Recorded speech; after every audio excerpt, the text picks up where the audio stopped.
Vic Morrow foi um grande ator estadunidense, que teve sua vida interrompida durante uma das maiores tragédias da história do cinema, ocorrida em um set de filmagem. Hoje contamos os detalhes de um dos casos mais horríveis de Hollywood. Eu sou Yara Garcia e logo depois da vinheta eu te conto.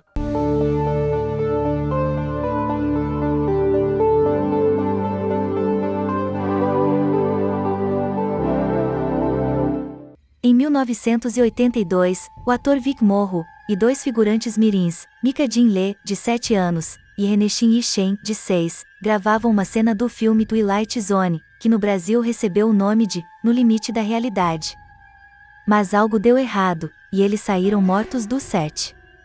O filme No Limite da Realidade recebeu esse título, mas era uma adaptação da famosa série de TV dos anos 60, Além da Imaginação. O roteiro consistia em 4 segmentos separados, com adaptações de episódios da série. Um deles era um roteiro original de John Landis, celebrado na época em Hollywood por seu sucesso com The Blues. Steven Spielberg foi outro dos diretores e coprodutores do filme, que também teve partes dirigidas por Joe e George Miller. Vic Morrow ficou famoso por séries de televisão na década de 1960, e estrelou alguns filmes de Hollywood. Porém, ao longo da década de 1970, ele foi fazendo menos sucesso e estrelou produções de pouco prestígio. O convite de Spielberg e Landis para estrelar um dos segmentos de No Limite da Realidade poderia dar um novo fôlego para a carreira do ator.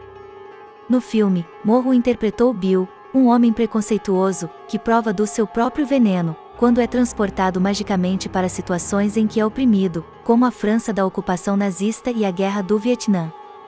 Aquela era a época da nova Hollywood, com diretores temperamentais que mandavam como ditadores nos sets. John Landis tinha a fama de ser um deles. A cena da Guerra do Vietnã foi precisamente onde ocorreu a tragédia. De acordo com o roteiro, Vic Morrow aparece magicamente no meio de um ataque americano a uma vila. Então ele salva 2 crianças vietnamitas e corre com elas em seus braços, enquanto o helicóptero as persegue e explosões ocorrem ao fundo. Sua última fala nessa cena era: "Eu vou manter vocês seguras, eu prometo. Nada vai machucar vocês." Infelizmente, não foi isso que aconteceu. O helicóptero voava abaixo, por ordem do diretor John Landis, e as explosões aconteciam muito perto da aeronave. Tudo isso enquanto Vic Morrow andava com as crianças por um lago, pouco abaixo. Algumas pessoas disseram que era perigoso, mas o diretor do filme ignorou e ordenou que a gravação continuasse. Por volta de 2:30 da manhã, a tragédia aconteceu. Em poucos segundos, o helicóptero perde o controle, tomba de lado e cai no lago, bem em cima de onde estavam Vic Morrow e as 2 crianças. O ator e uma das crianças, Mika Jin Lee, de apenas 7 anos, foram decapitados pelas hélices da aeronave, suas cabeças voaram com a força do impacto. Já René Shen morreu esmagada pelo helicóptero. Relatos da época dão conta de que o set ficou em completo silêncio nos momentos após a tragédia. Tal silêncio só foi quebrado quando a mãe de René começou a gritar desesperada sobre o corpo da filha. No Limite da Realidade foi lançado mesmo assim, no ano seguinte à tragédia. A cena com as crianças foi cortada e algumas mudanças foram feitas na edição para que a história pudesse fazer sentido sem ela. A crítica disse que o segmento de John Landis, o do desastre, foi o mais fraco do filme, mas a produção fez algum sucesso nas bilheterias. Ironicamente, a cena com as crianças nem existia no primeiro rascunho do roteiro. Landis incluiu essa parte depois que os executivos do estúdio disseram que o personagem de Vic Morrow era muito desagradável. Este foi o início de uma série de erros. Além de ser um completo ditador no set, John Landis contratou as 2 crianças ilegalmente. Ele sabia que não podia trabalhar com atores mirins à noite, nem deixá-los perto de explosões, então tratou direto com os pais das crianças por debaixo dos panos.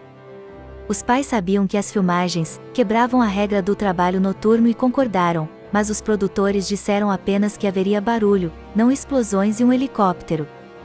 Dizem que o pai de Lee chegou a perguntar se a cena era perigosa, e um assistente disse não. John Landis foi o primeiro diretor de cinema a sentar no banco dos réus, por algo que ocorreu em um set de filmagens. Ele, o piloto e outros 3 envolvidos na produção, foram acusados por homicídio culposo.